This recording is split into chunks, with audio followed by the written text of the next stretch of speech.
Hey guys, Andrethefarmer here, and we are doing something that I've never done before. We are going to make a ham, like a traditional ham from a wild hog hind quarter, which we also call the ham, but this is gonna be a cured ham.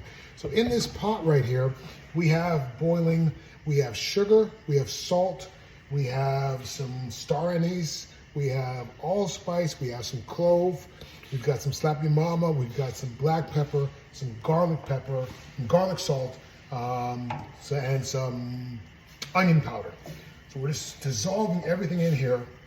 So we've got that mixture, we poured it in here, we added some ice cubes, some cold water in here as well. We threw a little more salt on top, and we're gonna go ahead and put this in the fridge. We're gonna let it sit for about a week.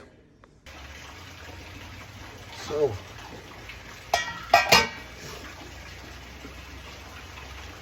we've been brine now for about 7 days. I'm gonna wash that off.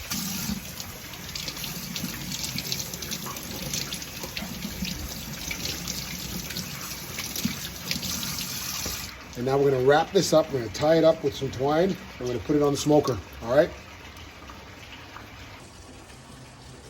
On the smoker.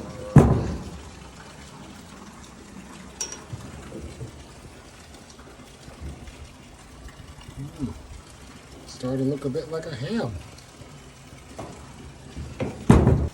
Oh.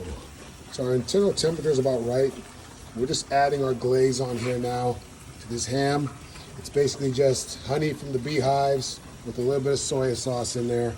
And we're just giving it a little bit of a glaze. So I think this thing is ready. I'm gonna pull this off the grill in about 10 minutes. All right, guys, so we got it out of the oven. We're out of the grill, the smoker, whatever you want to call it. Cut this twine off of it. We glazed it.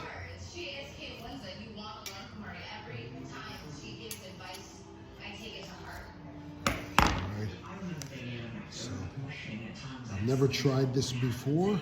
First time trying to cure a ham. A wild hog ham. This is a wild hog that I shot with my bow. So we're gonna go ahead and slice off a little piece of this here and see just what it tastes like. See what it looks like on the inside. So that's what it looks like on the inside there. Let's see.